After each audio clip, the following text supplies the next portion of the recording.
Okay, update. I got these tarps spread for overspray, and then I have this face shield from the pandemic, and I think I'll wear that when I'm under there to spray.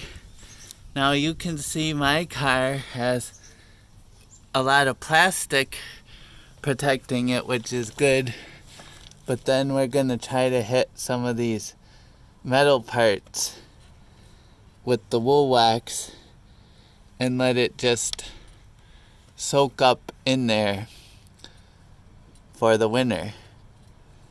So this is kind of a view of the under.